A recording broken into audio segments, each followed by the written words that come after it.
बांग्लादेश ने भारत की सीमा में तैनात किए तुर्की TB2 ड्रोन। भारतीय वायुसेना इन ड्रोन्स को तबाह करने में पूरी तरह सक्षम। पहले भी भारतीय वायुसेना पाकिस्तानी ड्रोन्स को कर चुकी है तबाह। दोस्तों, हाल में ही जब से बांग्लादेश में मोहम्मद यूनुस की सरकार आई है, तब से वो लगातार भारत विरोधी कदम उठा रहा है। बांग्लादेश के अंदर हिंदुओं पर हिंसा बढ़ गई है।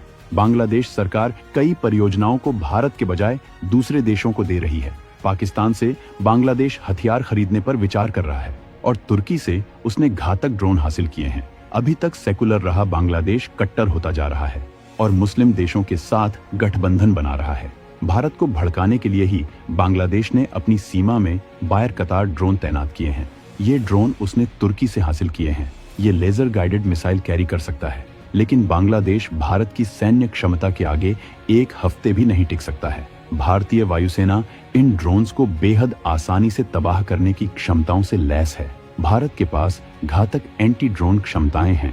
तो आइए जानते हैं कि भारत बांग्लादेश के ड्रोन्स का इलाज कैसे कर सकता है। बांग्लादेश के ड्रोन्स भारत की सुरक्षा के लिए साबित हो सकते हैं खतरा। भारतीय सेनाएं सीमाओं पर हैं चौकस। हर खतरे का दिया जाएगा माकूल जवाब। इस वीडियो में सबसे पहले हम आपको ये बताएंगे कि बांग्लादेश के ड्रोन से भारत को क्या खतरा हो सकता है। इसके बाद हम आपको ये भी बताएंगे कि बांग्लादेश के जवाब में हमारे पास कितना इंतजाम है। बांग्लादेश में तख्ता पलट के बाद वो लगातार इस्लामिक गठजोड़ बना रहा है।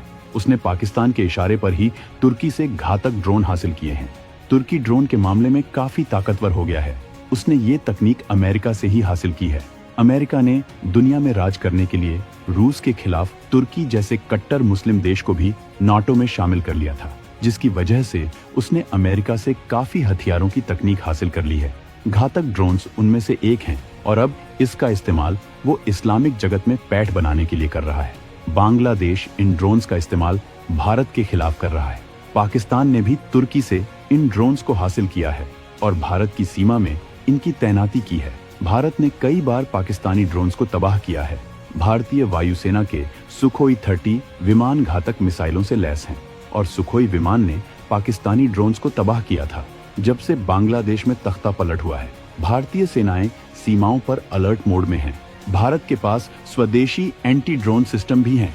इनके जरिए आसानी से तुर्की ड्रोन को मार गिराया जा सकता है। बांग्लादेश के ये ड्रोन भारत के भीतर की निगरानी कर सकते हैं, जिससे भारत खुफिया अलर्ट पर है। इस तरह की हरकतें भारत को उकसाने वाली हैं। अब हालात ऐसे बन रहे हैं कि भारत बांग्लादेश पर कार्यवाही करे। भारत कार्यवाही करेगा भी, लेकिन इंतजार है ट्रंप के शपथ ग्रहण का। एक बार ट्रंप सरकार बनने के बाद यूनुस सरकार पलटने के पूरे चांस हैं। एक बार फिर से भारत बांग्लादेश में शेख हसीना को सत्ता की चाबी सौंप सकता है। इसी वजह से शेख हसीना भारत में ही रुकी हुई है। यूनुस सरकार ने कई बार शेख हसीना के प्रत्यर्पण की मांग की है, लेकिन भारत ने उन्हें नहीं सौंपा है। भारत सरकार बांग्लादेश की हर हरकत पर नजर रख रही है और खुफिया तंत्र को एक्टिव कर दिया गया है और कार्यवाही की अंदर ही अंदर तैयारी की जा रही है। मोहम्मद यूनुस को भी पता है कि उनकी सरकार ज्यादा दिन की मेहमान नहीं है, फिर भी वो कोशिश में है कि भारत विरोधियों के दम पर वो कुछ दिन और सत्ता में बने रहें। और वो जिस तरह की हरकत कर रहे हैं उससे नुकसान वहां के लोगों का ही है, क्योंकि यूनुस तो अमेरिका भाग जाएंगे और जनता पिसेगी। खैर, बांग्लादेश की मुस्लिम आबादी पूरी तरह से हिंदुओं का दमन कर रही है। ऐसे में उसे हर हालत में अपने किए का भुगतान करना ही होगा। भारत की शक्ति के आगे कुछ दिन भी नहीं टिक पाएगी। बांग्लादेशी सेना विश्व की चौथी सबसे बड़ी सैन्य ताकत। भारत कभी भी उसे कर सकता है बर्बाद। भारत दुनिया की चौथी सबसे बड़ी सैन्य ताकत है। उसके मुकाबले बांग्लादेश बेहद पीछे है। वो भारत के सामने कहीं नहीं टिकता है। बांग्लादेश की आजादी के वक्त बहुत कम वक्त में भारत ने पाकिस्तानी सेना को सरेंडर करवा दिया था। शेख हसीना के वक्त में बांग्लादेश भारत की मदद से तेजी से विकास कर रहा था। मोदी सरकार के समय बांग्लादेश के भारत के साथ अच्छे रिश्ते थे, लेकिन नई सरकार लगातार भारत विरोध पर उतारू है।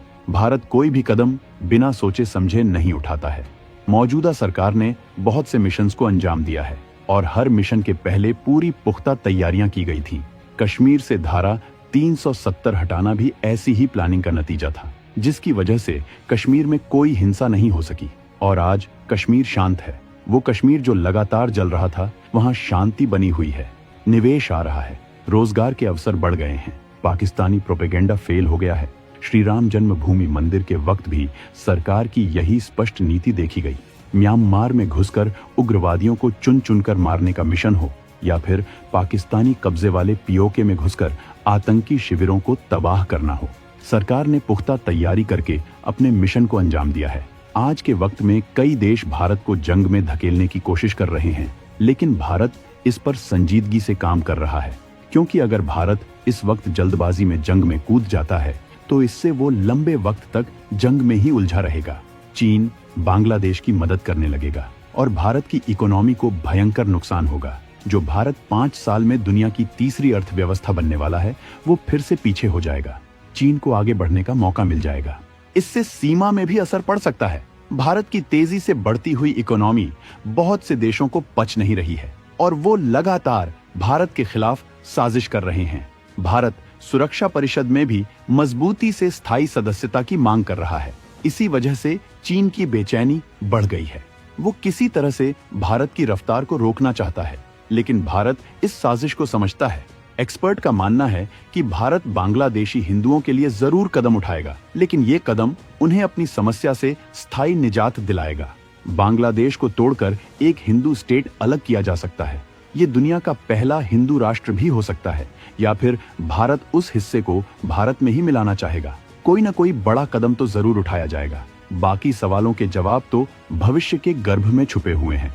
आजादी के वक्त भारत के नेताओं की कुछ गलती की वजह से ये हिस्से भारत से अलग हो गए थे और लगातार बर्बादी का शिकार हो रहे हैं। भारत लगातार विकास के कीर्तिमान गढ़ रहा है और पाकिस्तान और बांग्लादेश बर्बादी की तरफ जा रहे हैं। पाकिस्तान भयंकर भुखमरी, गरीबी का शिकार है। एजुकेशन से लेकर हेल्थ के मामले में इस देश की बुरी हालत है। दूसरी तरफ बांग्लादेश भी कट्टरपंथ की भेंट चढ़ रहा है। अगर आज ये हिस्से भारत के साथ ही होते तो यहाँ के लोगों को भी ये विकास नसीब होता, लेकिन तब मजहब के आधार पर ये लोग अलग हुए थे और जिन्ना ने सपना दिखाया था कि वो ऐसा देश बनाएंगे जहां हर मुसलमान जन्नत का जमीन में ही दर्शन करेगा।